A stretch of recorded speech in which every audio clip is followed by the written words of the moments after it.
Well, hello there. Thank you for joining me today for a little bit of a different video than what I've been doing. This isn't really a topic of debate, more just me sharing with you, and maybe you can share with me about our gaming history, where it all started, what consoles you started with, maybe just one, maybe some decisions that you had to make along that long winding road of being a gamer and growing up in the world we live in. So stick around. I'm John. This is Retro Projections.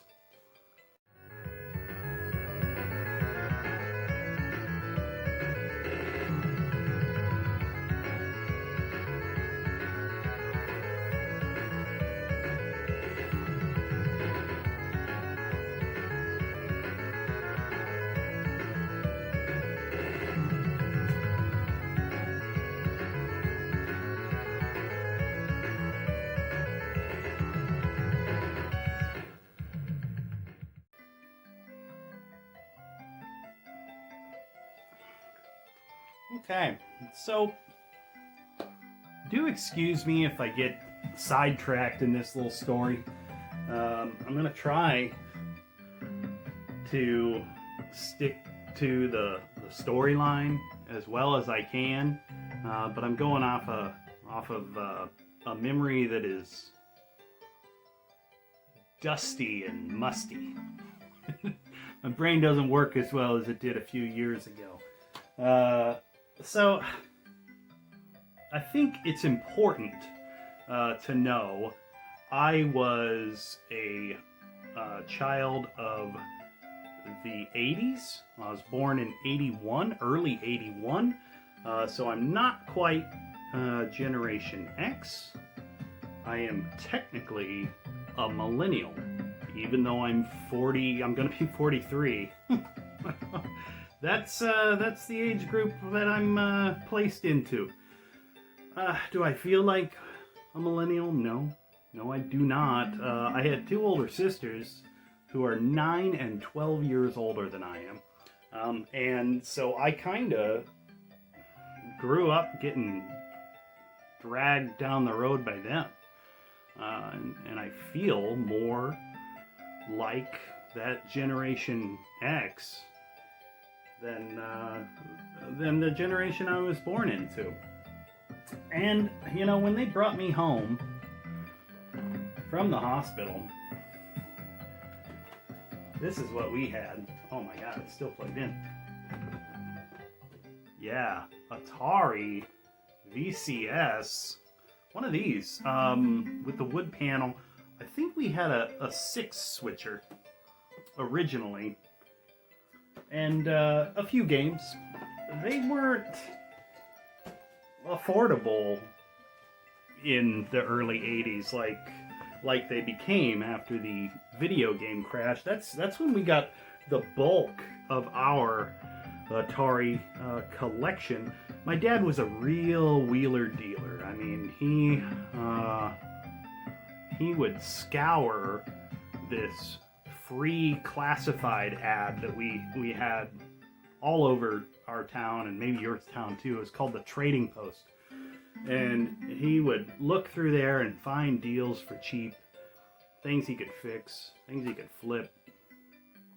And our Atari collection went from 10 or 12 games to 50, then 70, then 200, then 500 games, Atari games.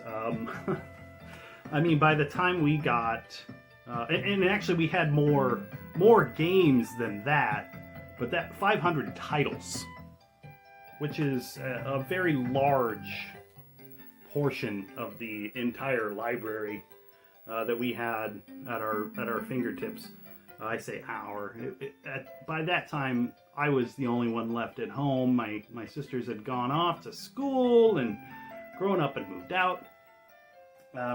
And the Atari was more than long in the tooth. I mean, that console was a product of the 70s. And I was kind of bored with it. You know, everybody that I knew in 87, 88 was holding one of these, playing Nintendo. And there's this new guy on the block named Mario. Of course, I knew who Mario was. I had Mario Brothers for the Atari 2600. And I played Donkey Kong. Of course, Donkey Kong arcade smash that it was. One of my favorite arcade games of that era. So, of course, I wanted a Nintendo like everyone else. But everyone that had a Nintendo had just one game. Super Mario Brothers Duck Hunt. I think a lot of this had to do with the price of a Nintendo in 87, 88. I mean, it's $150. That's a lot of money back then. And games were a whole lot. I remember going with my, well, they're family friends, but I'm going to refer to him as a cousin because that's how close they were. I mean, this was these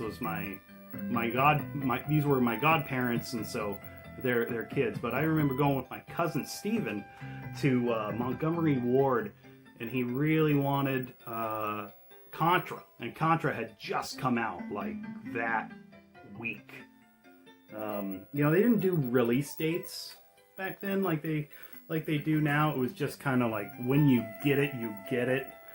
They'll ship it, and you get games when you get them. And so he had a buddy worked at the Montgomery Ward and said, "Hey, we got it. Come and get it." And we went with all his money, and he ended up borrowing some cash because after he purchased the game and tax and everything, it came out to over $77. Nintendo games were expensive. And although I wanted one, we didn't have any money like that to be buying new Nintendo games. The rental market didn't really exist in the robust fashion that everybody seems to remember from the early 90s with Blockbuster Video and whatnot. So there was the Atari that I had at home and the Nintendo that I couldn't buy. But I went to a friend's house and he had this other console that I'd never ever seen before, a Sega Master System. And of course, I knew Sega. All the arcade games. Outrun, Afterburner, Hang On, Super Hang On, Thunderblade. And this was the home version of all of those great arcade games that I loved already. And the other thing, my buddy, Skip, he had all these players that we could play, or all these games we could play 2 players at the same time. Like Rambo and baseball. Reggie Jackson baseball was so cool because if you didn't want to play defense, you could assign that to the computer and they would play defense and they wouldn't make mistakes like you would. And you just handled the pitching and the batting, which is what any kid wanted, right? So the best news about the Sega Master System, it came with 2 controllers, a gun, 2 games, and its price was $100, not $150. We got that thing. I had been saving up my allowance for, God, I don't know, years it seemed like. And I paid for half of it. My dad paid for half of it. We brought it home, which was funny, you know. I know it was a gift from my parents giving me that, because they didn't have to front half of the money. And my dad wasn't much of a gamer. With the Atari, I think he played chess mostly. We got a game called Adventure. Maybe you know that one. It's a great game. He played Adventure and he played chess.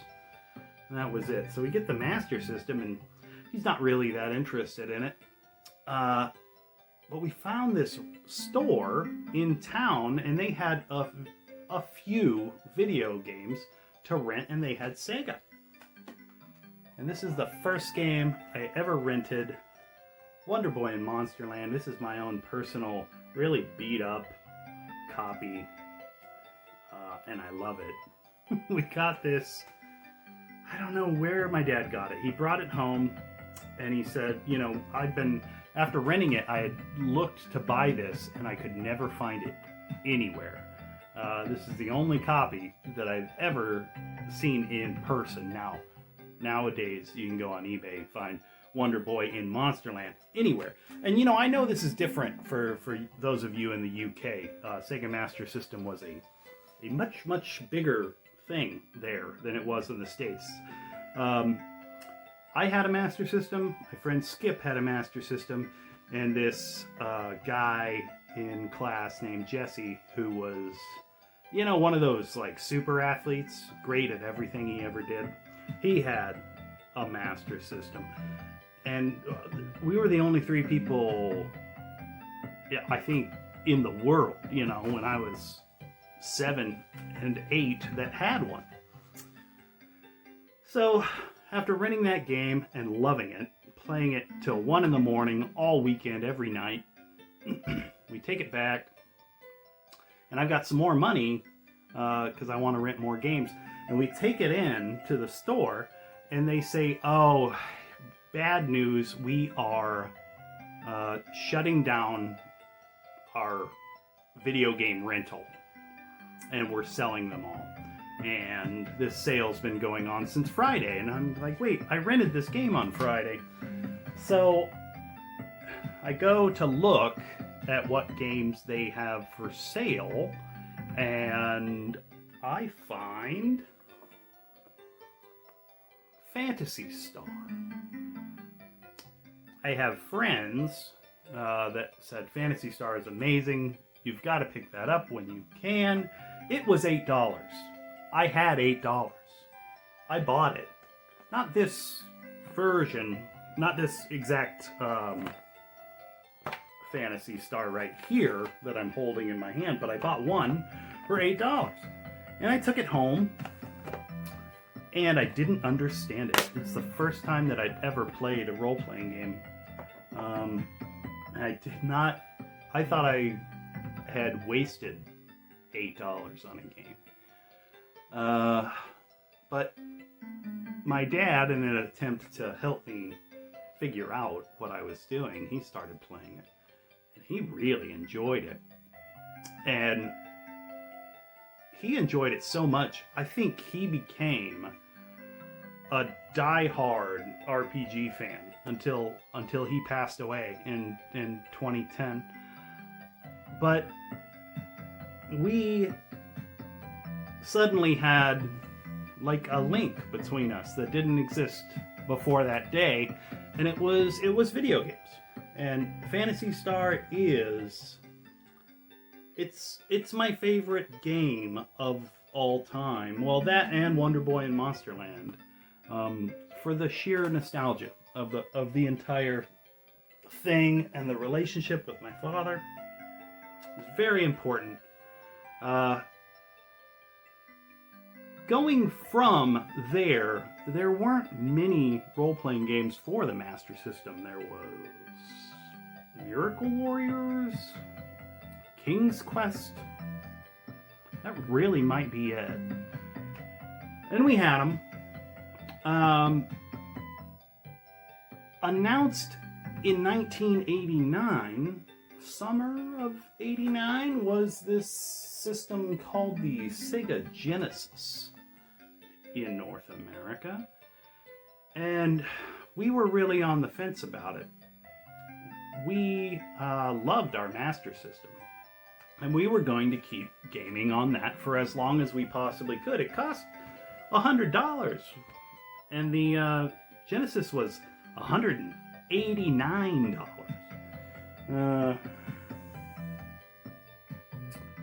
But upon the release of the Genesis, guess what every single store in the United States did with their Master System collection? They liquidated it. And these games were being sold for $5 at Toys R Us, KB Toys, any other place that had them. And we picked up a few, but in no time, in a matter of weeks, they were gone. And there, in the same space, was the Sega Genesis, and I think it only had 4 games for it on launch. And so it seemed like empty shelves full of the same exact thing, Sega Genesis. We kind of felt like we were forced into moving to the Genesis. Well, we did something in my house. I don't know how many of you have done this. The little registration cards that come with games and consoles, we wouldn't register every game, but if we bought a console, if we bought a stereo or a television, we fill out that registration card and send it into the manufacturer. And actually, while we were debating whether or not we were going to buy a Genesis, SEGA of America contacted us. And they said, we know you're a loyal SEGA fan, we know you have a Master System. Perhaps we can do something for you if you buy a Sega Genesis.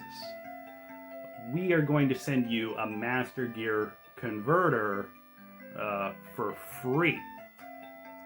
And 2 games for free. And what were the 2 games? I remember, it was Last Battle and Golden Axe. So a little bit of time had passed because those weren't released with the console, but those were in the next few months after the console's release. So for us, it just made sense. We sold the Master System and about 20 games that I had, and we sold it for the cost of what a Genesis was.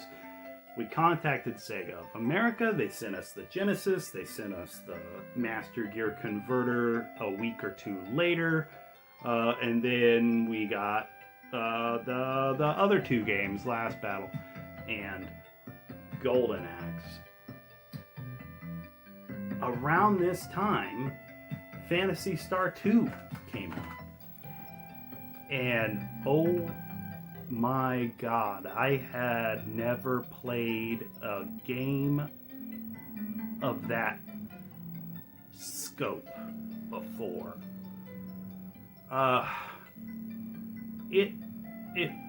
If you've never played it, you might overlook it.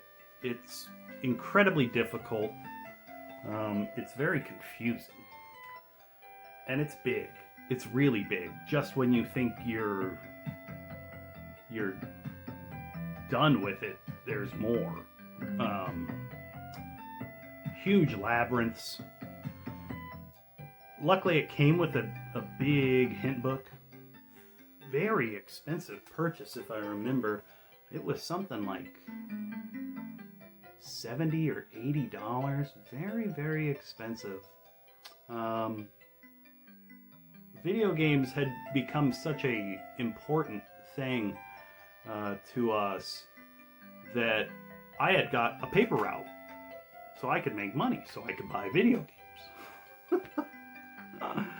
And a local store at the outlet mall that had just opened up in our town, they were this toy store, and it was the most unusual thing. I'd never seen anything like this before. They bought overstock lots from a Canadian toy store chain. I can't remember what the name was. And they would get these games. And so the first year or so, maybe 2 years that we had the Sega Genesis, we weren't really buying any other games. We were playing Phantasy Star 2. I played the hell out of Golden Axe in the arcade, so getting it at home was a money saver for me. We played the small library we had, and we went to this toy store in town and we bought Master System games because they had Master System games. Because in Canada, they're still selling these games. I got Quartet, I got Shinobi, Rampage. I mean, the list goes on and on and on. And I would pick these games up for, I remember the cheap ones were $12.99. Yeah, $12.99. And they went up, some of the new top-of-the-line releases were $30. I remember Psycho Fox. It's a really good one. And God, it was years before I even thought about having a Nintendo again. I think I know we got a Super Nintendo before we got an NES. And we did so because my dad, being an RPG fan, Enix and Square, Soft, they developed games for the Super Nintendo, and he loved them all. Personally, I can't stand Enix and Squaresoft games. They just, something about them really grates on me. And I mean, I think maybe the only Squaresoft games that I ever liked were 7th Saga, Final Fantasy VII. Has nothing to do with the number 7. I just liked those games. 7th Saga was great because you had multiple characters to choose from, and there wasn't a ton of story. When it comes to story, I'm a less is more type of person. I don't want to sit there and read monologue for 20 minutes and then play a game. I can't stand when a game starts with a 45-minute tutorial on how to play. It should never take that long to learn how to play a video game. It should become evident immediately upon playing what you need to do. And if it's not, then somebody was lazy in the development process. That's my own personal opinion. And I think this might be where I end it for now. We've come up from the early 80s into the early 90s. We're at about 1992 right now. That storefront mall shop, or that store in the Riverfront Mall, I should say, they started getting Genesis games. I started getting more Super Nintendo games.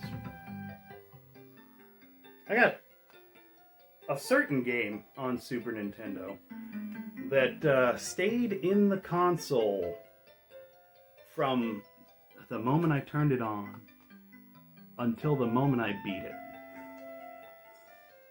And I'm going to have to talk to you guys about that next time. I don't want this to be too long of a video.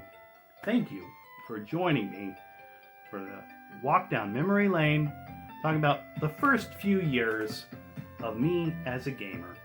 Thank you so much for watching. This has been Retro Projections.